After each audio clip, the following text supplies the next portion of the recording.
All right, looks like the Oliver's good to go right now. So, of course, we farm with junk out here, but I've been using that 600 Ford to mow with, but I'm gonna use the Oliver.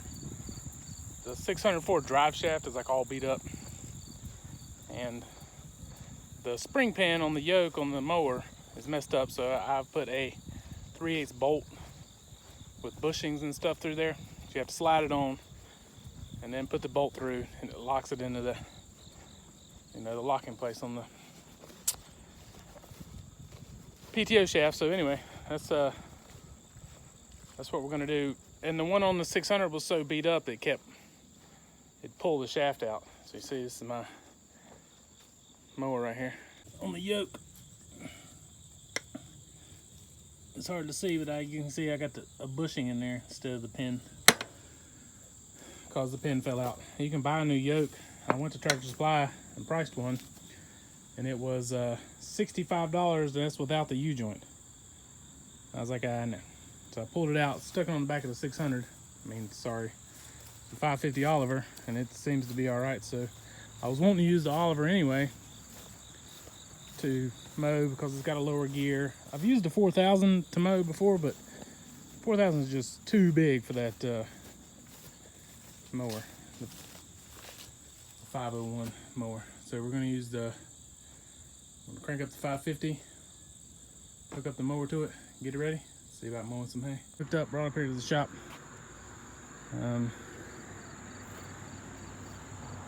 I've never mowed with this thing behind the Oliver. It swings to the right real bad, but you'll have that. And then the pins, this one's broke. This is the one that, so this attaches to the lift arm, and it attaches to this pivot point. And when you raise the mower with the blade down, it raises the mower up. So that's why the blade is like up like that. I'll let the lift down, it should drop all the way down. Now, one concern I do have is this drawbar I got on here being in the way, because as you can see, it's kind of real close to that support. But anyway, I'm gonna pull this blade out, take the pitman arm loose, pull the blade out, hit these sickles with a grinder, sharpen them up, lube this thing up with grease. That's what I use. And grease all the points on there, grease all the points on here, and son of a motherless goat. Look right there. There's my leak. Look. Water everywhere. Son of a bitch. All right. Gotta figure out something else. All right, pulled the grill off. Got a steady stream.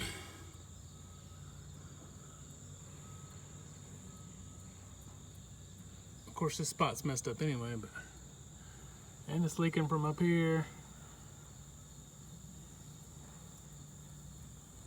It's leaking from a bunch of places. But I took this thing to a radiator shop and had it repaired.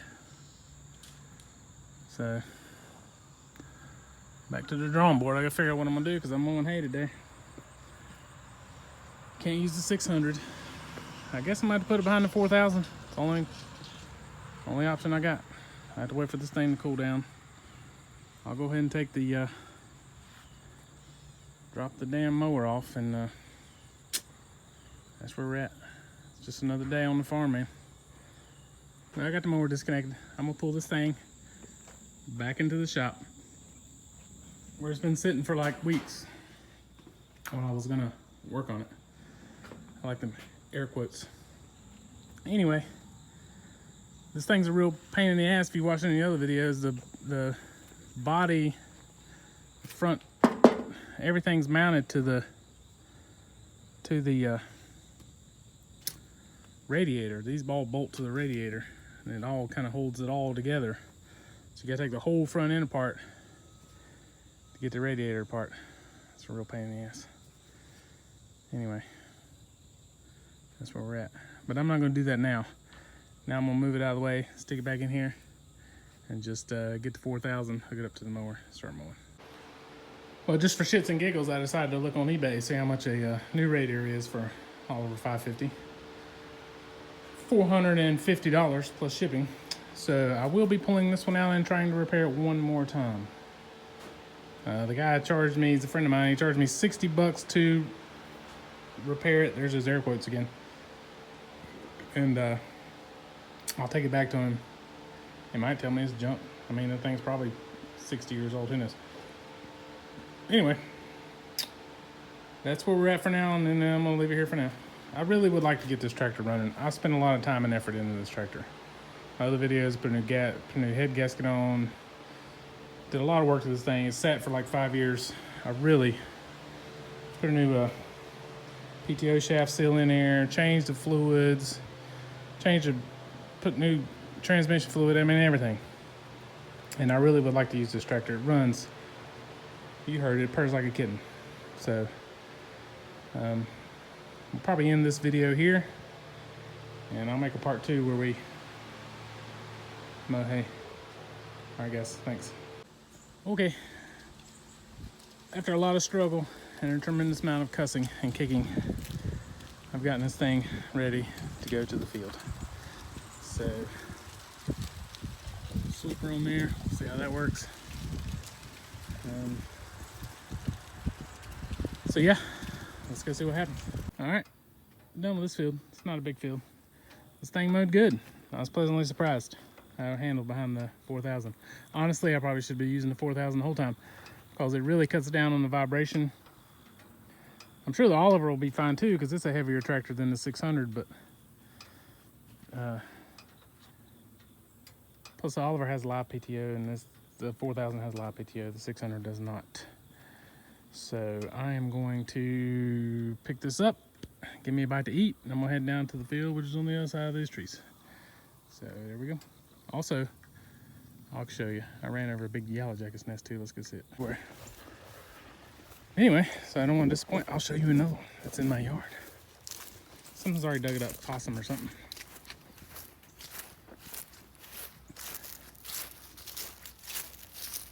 See him? Yeah. So anyway, there you go. You want to see a yellow jacket's nest? Well, now you've seen one. Anyway, let's go back at it. Field number 2. All right, here we are. Field number 2. We're on the other side of those pine trees. This is a junk field right here. My dad used to plow it and plant stuff in there for deer and doves and stuff. So put this down.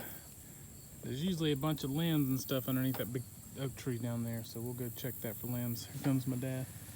I'll send him down there to check for limbs, and then we'll mow.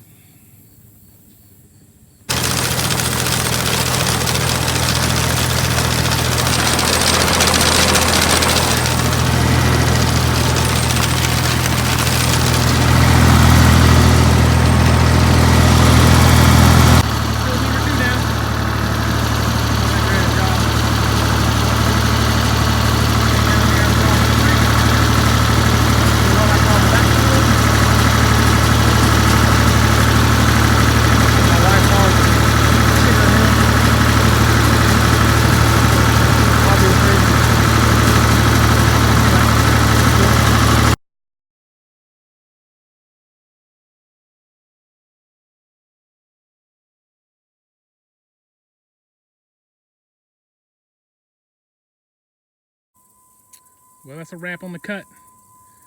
Got this field cut, wasn't too bad. There's gonna be a lot of hay out here. A lot of hay. This field's not great, but it'll make decent hay. I'm not feeding it to anything, I'm just selling it. It's got some briars in it, needs some lime and stuff on it. The problem with this field is it's across the creek and up a hill, and it's a real pain in the ass to get trucks and trailers and stuff back here to haul it, so I don't cut it unless I have to. I really don't have to cut any of it, but I like to do it. So anyway, that's it. And today is Wednesday. I got to work all weekend, so I won't be bailing it till Monday to Today's the 17th. So I decided to make a bunch of hay because it's been really dry here in North Carolina. Has not rained, and I think 3 weeks ago today was the last time it rained. It's really dry. So I don't think there's gonna be a lot of hay available, so I'm trying to make some, have plenty available if people wanna buy it. But anyway, the back field, back edge of the property. That's pretty much the property line. All right, guys, thanks for watching.